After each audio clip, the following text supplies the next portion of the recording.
Hello friend, तो आज के इस वीडियो में बिहार एसएससी के लिए GK GS plus current affairs के सेलेक्टेड टॉप 50 प्रश्नों का अभ्यास करेंगे। ये सारे प्रश्न प्रीवियस ईयर पे आधारित है, तो आपसे अनुरोध है कि एक भी क्वेश्चन को स्किप मत कीजिएगा, वीडियो को पूरा देखिएगा। और यदि आपको यह वीडियो पसंद आए तो प्लीज़ हमारे चैनल को सब्सक्राइब करके बेल आइकन को ऑन जरूर कीजिएगा। आज का ये प्रैक्टिस सेट नंबर हमारा कितना है? 4 है। तो चलिए आज की सीरीज को प्रारंभ करते हैं और देखते हैं कि आज का हमारा पहला प्रश्न क्या है। तो आज का हमारा सबसे पहला प्रश्न है कि बिहार के किस जिले में मिथिला उत्पाद महोत्सव का आयोजन किया गया है। तो करेक्ट आंसर आपको बताना है कि बिहार के किस जिले में मिथिला उत्पाद महोत्सव का आयोजन किया गया है। तो मधुबनी में किया गया है, यानी कि ऑप्शन नंबर बी राइट हो जाएगा। नेक्स्ट हमारा है दूसरा नंबर प्रश्न हमारा है, हाल ही में बिहार के किस जिले में क्यूल महोत्सव मनाया गया है। तो हाल ही में बिहार के किस जिले में क्यूल महोत्सव मनाया गया है। तो लखीसराय, यानी कि ऑप्शन नंबर डी राइट हो जाएगा। नेक्स्ट हमारा है, बिहार में किसने राजगीर जू सफारी का लोकार्पण किया है। तो करेक्ट आंसर आपको बताना है कि बिहार में किसने राजगीर जू सफारी का लोकार्पण किया है। तो नीतीश कुमार, यानी कि ऑप्शन नंबर ए राइट हो जाएगा। नेक्स्ट हमारा है, कबीर किनके शिष्य थे। तो राइट आंसर क्या आ जाएगा, कबीर रामानंद के शिष्य थे, यानी कि ऑप्शन नंबर डी राइट है।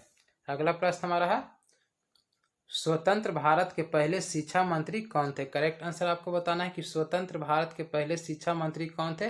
तो अबुल कलाम आजाद थे, यानी कि ऑप्शन नंबर बी राइट हो जाएगा। नेक्स्ट हमारा है, हजरत निजामुद्दीन औलिया की दरगाह कहाँ स्थित है। करेक्ट आंसर क्या आ जाएगा, हजरत निजामुद्दीन औलिया की दरगाह दिल्ली में स्थित है, यानी कि ऑप्शन नंबर सी राइट हो जाएगा। नेक्स्ट हमारा है, चंद्रमा के गुरुत्वाकर्षण से पृथ्वी का गुरुत्वाकर्षण कितना गुना अधिक है। बहुत ही महत्वपूर्ण प्रश्न है कि चंद्रमा के गुरुत्वाकर्षण से पृथ्वी का गुरुत्वाकर्षण कितना गुना अधिक है। तो 6 गुना अधिक है, यानी कि ऑप्शन नंबर सी राइट हो जाएगा। नेक्स्ट हमारा है, सूर्य सदैव पूर्व से निकलता है क्योंकि। करेक्ट आंसर आपको बताना है कि सूर्य सदैव पूर्व से ही क्यों निकलता है। तो क्योंकि पृथ्वी पश्चिम से पूरब की ओर घूमती है, इसीलिए सूर्य सदैव पूर्व से निकलती है, यानी कि ऑप्शन नंबर बी राइट हो जाएगा।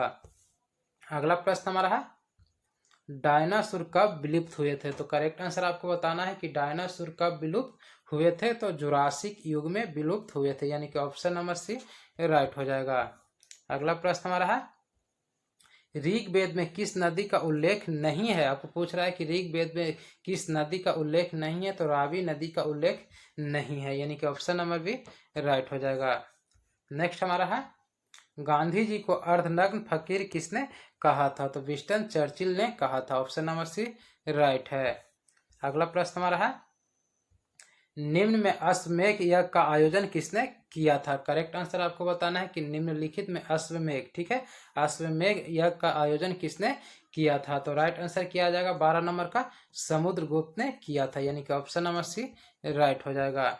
नेक्स्ट हमारा है, सौंदरानंद, ठीक है, आपको बताना है सौंदरानंद किसकी रचना है। तो करेक्ट आंसर क्या आ जाएगा, आपको बताना है करेक्ट आंसर कि सौंदरानंद किसकी रचना है। तो राइट आंसर क्या आ जाएगा, 13 नंबर का अश्वघोष, यानी कि ऑप्शन नंबर ए राइट हो जाएगा। सौंदरानंद किसकी रचना है। तो अश्वघोष की रचना है। नेक्स्ट हमारा है, घाघरा का युद्ध कब लड़ा गया था। करेक्ट आंसर क्या आ जाएगा, घाघरा का युद्ध 6 मई 1529 को लड़ा गया था, यानी कि ऑप्शन नंबर ए राइट हो जाएगा। अगला प्रश्न हमारा है, आपको बताना है कि संसदों की योग्यता संबंधी विवादों का निर्णय कौन करता है। करेक्ट आंसर क्या आ जाएगा, संसदों की योग्यता संबंधी विवादों का निर्णय निर्वाचन आयोग की सलाह पे राष्ट्रपति जी करते हैं, यानी कि ऑप्शन नंबर डी हमारा क्या हो जाएगा, राइट हो जाएगा।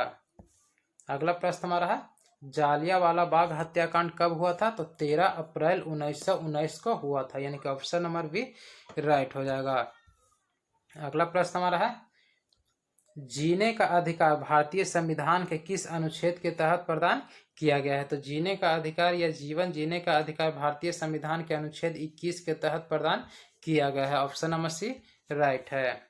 नेक्स्ट हमारा है, किसी धन विधेयक को लोकसभा में पारित होने के बाद राज्यसभा उस विधेयक को अधिकतम कितने दिनों के भीतर लोकसभा को लौटा सकती है। तो 14 दिनों के भीतर, यानी कि ऑप्शन नंबर ए राइट हो जाएगा। अगला प्रश्न हमारा है, जब आवर्त सारणी में ऊपर से नीचे की ओर आते हैं तो क्षार धातुओं का आकार। आपको बताना है कि जब आवर्त सारणी में ऊपर से नीचे की ओर आते हैं तो क्षार धातुओं के आकार में क्या परिवर्तन होता है तो आकार बढ़ता है, यानी कि ऑप्शन नंबर ए राइट हो जाएगा। अगला प्रश्न हमारा है ब्लीचिंग पाउडर का रासायनिक सूत्र क्या होता है? तो ब्लीचिंग पाउडर का रासायनिक सूत्र CaOCl2 होता है, यानी कि ऑप्शन नंबर बी राइट है। नेक्स्ट हमारा है सामान्य ताप पर निम्नलिखित में कौन सा तत्व द्रव के रूप में पाया जाता है? बहुत ही महत्वपूर्ण प्रश्न हमारा है कि सामान्य ताप पर निम्नलिखित में से कौन सा तत्व है जो द्रव के रूप में पाया जाता है? तो ब्रोमीन, यानी कि ऑप्शन नंबर सी राइट हो जाएगा। नेक्स्ट हमारा है भारत के किस राज्य में सर्वाधिक वन पाया जाता है? तो भारत के मध्य प्रदेश राज्य में सर्वाधिक वन पाया जाता है, ऑप्शन नंबर बी राइट है। अगला प्रश्न हमारा है सबसे पहला सफल आधुनिक सूती वस्त्र कारखाना कहाँ स्थापित किया गया था? तो राइट आंसर आ जाएगा बॉम्बे में स्थापित किया गया था, यानी कि ऑप्शन नंबर बी राइट हो जाएगा। नेक्स्ट हमारा है कामेंग जल विद्युत परियोजना किस राज्य में स्थित है? तो कामेंग जल विद्युत परियोजना किस राज्य में स्थित है? तो अरुणाचल प्रदेश में स्थित है, ऑप्शन नंबर सी राइट हो जाएगा। अगला प्रश्न हमारा है विश्व सांख्यिकी दिवस कब मनाया जाता है? करेक्ट आंसर आपको बताना है कि विश्व सांख्यिकी दिवस कब मनाया जाता है? तो 20 अक्टूबर को मनाया जाता है, यानी कि ऑप्शन नंबर सी राइट हो जाएगा। नेक्स्ट हमारा है किस स्थान से युगल सप्ताह का प्रमाण मिला है? तो करेक्ट आंसर आपको बताना है कि किस स्थान से युगल सप्ताह का प्रमाण मिला है? तो लोथल से मिला है, यानी कि ऑप्शन नंबर डी राइट हो जाएगा। अगला प्रश्न हमारा है शीतोष्ण कटिबंध क्षेत्र की वनस्पति को किस नाम से जानते हैं? तो राइट आंसर क्या आ जाएगा उसे मेसोफाइट के नाम से जानते हैं, यानी कि ऑप्शन नंबर डी राइट है। नेक्स्ट हमारा है कंजली झील किस राज्य में स्थित है? राइट आंसर क्या आ जाएगा कंजली झील पंजाब में स्थित है, यानी कि ऑप्शन नंबर बी राइट हो जाएगा। नेक्स्ट हमारा है आपको बताना है कि निम्न में से कौन स्वराज दल के नेता नहीं थे? करेक्ट आंसर क्या आ जाएगा निम्नलिखित में कौन स्वराज दल के नेता नहीं थे? तो सी राजगोपालाचारी, यानी कि ऑप्शन नंबर सी राइट हो जाएगा। अगला प्रश्न हमारा है विज्ञान के शाखा के अंतर्गत पर्यावरण का अध्ययन किया जाता है? करेक्ट आंसर आपको बताना है कि विज्ञान के किस शाखा के अंतर्गत पर्यावरण का अध्ययन किया जाता है? तो विज्ञान के पारिस्थितिकी के अंतर्गत पर्यावरण का अध्ययन किया जाता है, यानी कि ऑप्शन नंबर बी क्या हो जाएगा राइट हो जाएगा। नेक्स्ट हमारा है राधा मोहन कप किस खेल से संबंधित है? तो राधा मोहन कप पोलो खेल से संबंधित है, यानी कि ऑप्शन नंबर डी राइट हो जाएगा। नेक्स्ट हमारा है विश्व रक्तदान दिवस कब मनाया जाता है? तो करेक्ट आंसर क्या आ जाएगा विश्व रक्तदान दिवस 14 जून को मनाया जाता है, ऑप्शन नंबर डी राइट हो जाएगा। अगला प्रश्न हमारा है लंबाई की न्यूनतम इकाई आपको बताना है कि लंबाई की न्यूनतम इकाई क्या होता है? तो फर्मी मीटर होता है, ऑप्शन नंबर डी राइट हो जाएगा। 1 माइक्रोन बराबर 10 के पावर -6 मीटर होता है, 1 नैनोमीटर बराबर 10 के पावर -9 मीटर होता है, 1 एंगस्ट्रम बराबर 10 के पावर -10 मीटर होता है, जबकि 1 फर्मी मीटर बराबर 10 के पावर -15 मीटर होता है। नेक्स्ट हमारा है भारत में मीथेन का एक बड़ा स्रोत है कौन? आपको बताना है कि भारत में मीथेन का एक बड़ा स्रोत क्या है? तो धान की खेती, यानी कि ऑप्शन नंबर ए राइट हो जाएगा। अगला प्रश्न हमारा है मोरक्को की राजधानी कहाँ है? कैपिटल आपको बताना है मोरक्को की राजधानी कहाँ है? तो रबात है, यानी कि ऑप्शन नंबर ए राइट है। नेक्स्ट हमारा है खाने वाला नमक किससे बनता है? तो खाने वाला नमक प्रबल अम्ल और प्रबल क्षार से बनता है, यानी कि ऑप्शन नंबर बी हमारा क्या हो जाएगा राइट हो जाएगा। अगला प्रश्न हमारा है निम्न में से कौन सी पुस्तक हर्षवर्धन द्वारा नहीं लिखा गया है? करेक्ट आंसर क्या आ जाएगा आपको बताना है कि निम्नलिखित में से कौन सी पुस्तक हर्षवर्धन के द्वारा नहीं पूछ रहा है कि नहीं लिखा गया है? तो राइट आंसर क्या आ जाएगा हर्षचरितम। हर्षचरितम की रचना किसने किया था? तो भानुभट्ट ने किया था, यानी कि ऑप्शन नंबर डी राइट हो जाएगा। नेक्स्ट हमारा है मेंडलीफ के आवर्त सारणी किस पर आधारित है? तो राइट आंसर क्या आ जाएगा मेंडलीफ के आवर्त सारणी परमाणु द्रव्यमान पे आधारित है, यानी कि ऑप्शन नंबर सी राइट हो जाएगा। अगला प्रश्न हमारा है मूत्र का असमान घटक आपको बताना है कि निम्नलिखित में मूत्र का असमान घटक क्या है? तो कीटोन, यानी कि ऑप्शन नंबर डी राइट है। अगला प्रश्न हमारा है निम्न में से किस खनिज को पीला केक कहते हैं? बहुत ही महत्वपूर्ण प्रश्न है कि निम्नलिखित में किस खनिज को पीला केक कहते हैं? तो यूरेनियम ऑक्साइड को पीला केक कहते हैं, यानी कि ऑप्शन नंबर बी हमारा क्या हो जाएगा, करेक्ट हो जाएगा। अगला प्रश्न हमारा है, गुजरात में साबरमती आश्रम की स्थापना किस वर्ष की गई थी? तो गुजरात में साबरमती आश्रम की स्थापना वर्ष 1917 में किया गया था, यानी कि ऑप्शन नंबर बी राइट हो जाएगा। नेक्स्ट हमारा है, बंगाला उत्सव किस राज्य में मनाया जाता है? तो बंगाला उत्सव किस राज्य में मनाया जाता है? तो यह मेघालय में मनाया जाता है, ऑप्शन नंबर सी राइट है। अगला प्रश्न हमारा है, पटना पश्चिम बिहार कहाँ स्थित है? तो करेक्ट आंसर क्या आ जाएगा, पटना पश्चिम बिहार एटा यानी कि उत्तर प्रदेश में स्थित है, ऑप्शन नंबर बी राइट है।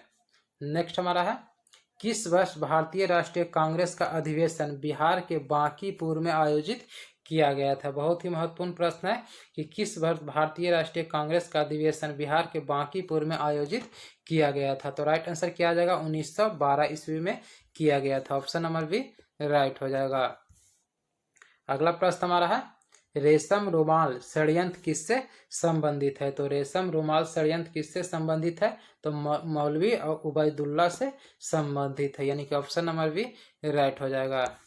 नेक्स्ट हमारा है, निम्न में कौन खाद्य श्रृंखला का निर्माण करता है? तो घास, बकरा और आदमी, ठीक है, खाद्य श्रृंखला का निर्माण करता है। घास को बकरा खाता है जबकि बकरा को मनुष्य यानी कि आदमी खाता है, ऑप्शन नंबर बी राइट हो जाएगा। अगला प्रश्न हमारा है, ओजोन छिद्र के लिए कौन उत्तरदायी है? तो राइट आंसर क्या आ जाएगा, ओजोन छिद्र के लिए CFC यानी chlorofluorocarbon, option number D right हो जाएगा। अगला प्रश्न हमारा है, कनिष्क के शासन काल में बौद्ध सभा किस नगर में आयोजित किया गया था? तो कनिष्क के शासन काल में बौद्ध सभा का आयोजन कश्मीर के कुंडल वन में किया गया था, यानी कि ऑप्शन नंबर सी राइट हो जाएगा। नेक्स्ट हमारा है, चरक संहिता नामक पुस्तक किस विषय से संबंधित है? तो चरक संहिता नामक पुस्तक किस विषय से संबंधित है? तो चिकित्सा से संबंधित है, यानी कि ऑप्शन नंबर सी राइट हो जाएगा। अगला प्रश्न हमारा है,